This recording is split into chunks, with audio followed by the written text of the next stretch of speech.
Selamat datang di Pojok Santai. Sebelum Anda mendengarkan audiobook ini, kami menginformasikan bahwa channel ini adalah review audio dari buku yang ada di Indonesia. Untuk membaca keseluruhan buku ini, kami menyarankan membeli buku aslinya di toko buku kesayangan Anda, baik offline maupun online. Keberadaan channel ini dimaksudkan untuk membantu Anda mendapatkan pengetahuan dari buku-buku kesayangan Anda. Jangan lupa untuk subscribe, like, dan komen. Selamat datang di Pojok Santai, channel khusus yang membahas komik dan novel dengan cara asyik. 3 pemuda tengah fokus menghadapi ratu racun. Tiba-tiba datang seorang pemuda mencampuri pertarungan mereka. Apa yang terjadi selanjutnya? Yuk langsung saja disimak video kali ini. Dia tak lain Andika, si pendekar Slebor.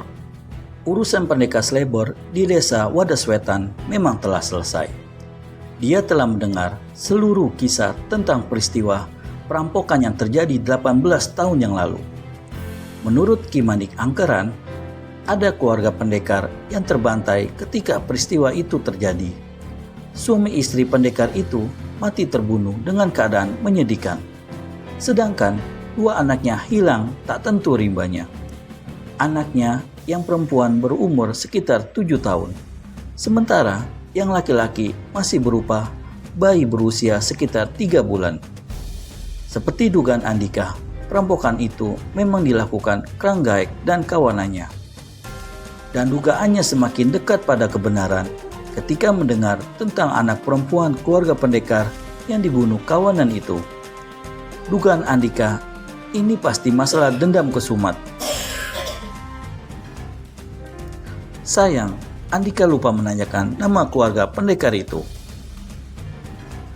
Saat teringat hal itulah, pemuda ini segera kembali ke desa Wadaswetan melalui Bukit Batu Jajar yang bisa menjadi jalan singkat. Dan tanpa disangka-sangka, dia melihat pertarungan keempat orang itu. "Ada perlu apa, Kisanak? Kenapa kau ingin mencampuri urusan kami?" tanya Bayu sopan. "Aku sempat mendengar kalian menyebut-nyebut tentang ratu racun.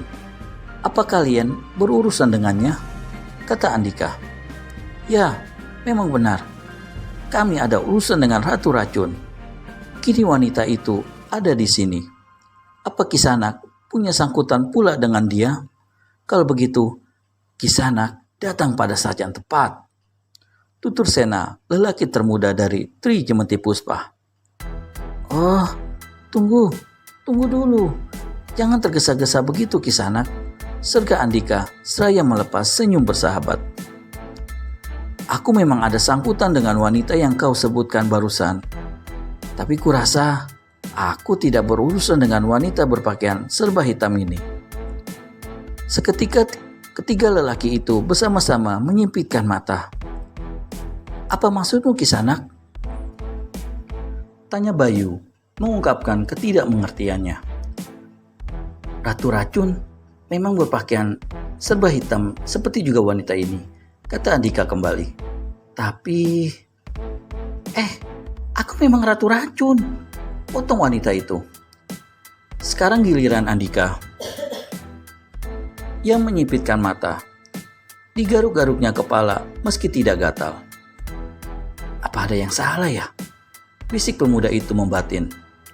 Memang, pendekar Slebor sendiri sudah begitu yakin kalau wanita itu bukan ratu racun yang pernah bertempur dengannya.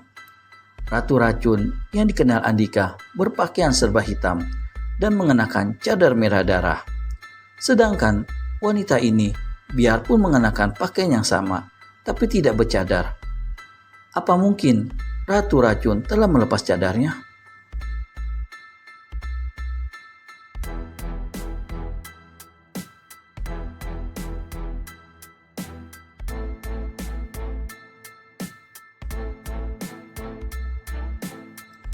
Tapi, kenapa tidak terkejut saat bertemu Andika yang jelas-jelas dikenalnya sebagai pendekar Slebor? Padahal, pendekar Slebor adalah musuh yang menghalangi tindak tanduknya beberapa waktu yang lalu. Nah, kau dengar sendiri Kisanak. Dia telah mengakui sendiri kalau dirinya adalah Ratu Racun. Sambar Sokka dalam getar kemarahan yang belum tuntas. Sekarang, kita tunggu apa lagi? Tapi, tunggu. Tahan Andika kembali. Pendekar Slebor lalu melangkahkan kakinya lebih dekat pada wanita berwaju serba hitam itu. Ditatapnya lamat-lamat wanita berwajah ayu itu. Dari raut wajahnya, wanita itu tidak mencerminkan seorang berhati iblis. Lalu kenapa mengaku-ngaku sebagai Ratu Racun? Pembunuh keji itu memang sulit dimengerti sepak terjangnya. Karena di samping menghabisi tokoh-tokoh sesat, dia juga menghabisi orang-orang tak berdosa. Apa maunya orang ini dengan mengaku-ngaku sebagai Ratu Racun? Kenapa persoalan ini jadi demikian pelik? Apa kesalahan yang kau perbuat terhadap mereka Nisanak? Tanya Andika sopan. Wanita itu menatap Andika sejenak. Saat itu, sinar yang sulit dijelaskan terbias dari sepasang bola matanya yang menawan. Ya, sulit dijabarkan. Seakan sebuah bayang kabur yang begitu jauh di balik kebeningan tatapannya. Kau tanyakan sendiri pada mereka, jawab wanita itu akhirnya. Bagaimana Kisanak? Lempar Andika. Setelah tersadar dari keterpanaannya terhadap tatapan wanita itu di hadapannya. Apakah perlu kami ceritakan kesalahan yang dibuatnya? Ujar Sokka mulai tak sabar. Aku rasa memang begitu, sebab kita harus menyelesaikan masalah ini secara jernih, tutur Andika tenang. Baik, akan kujelaskan. Selak Bayu, lelaki tertua dari ketiga orang itu. Berbeda dengan Sokka yang memiliki watak keras, Bayu memiliki ketenangan yang dalam. Pantas saja kalau penampilannya mencerminkan kewibawaan. Wanita ini telah melakukan pembunuhan atas 10 orang warga desa kami beberapa pekan lalu. Kami lalu mencarinya dan bertemu di tempat ini. Mulanya, kami meminta agar dia bersedia ikut secara baik-baik, tapi dia menolak. Maka, terpaksa kami melakukan kekerasan seperti yang Kisanak lihat. Lanjut Bayu.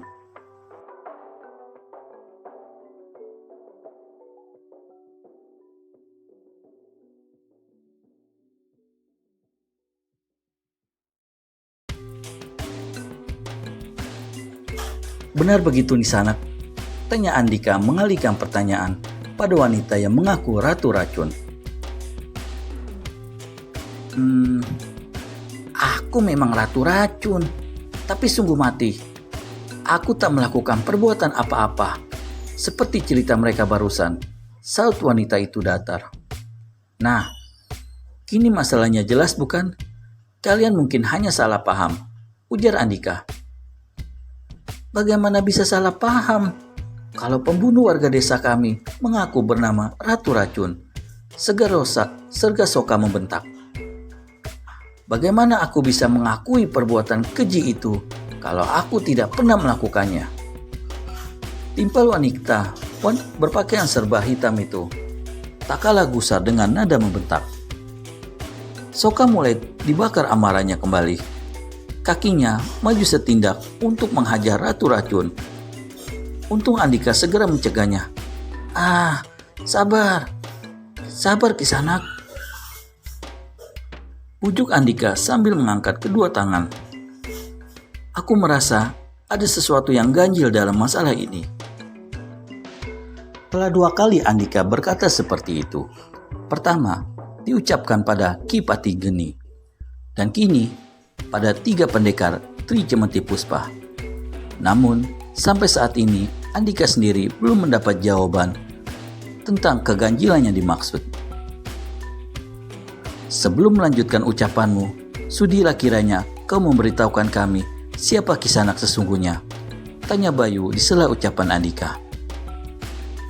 Aku hanya seorang pengembara yang ingin berbuat baik bagi orang-orang lemah dengan kemampuanku yang tidak seberapa. Jawab Andika merendahkan diri.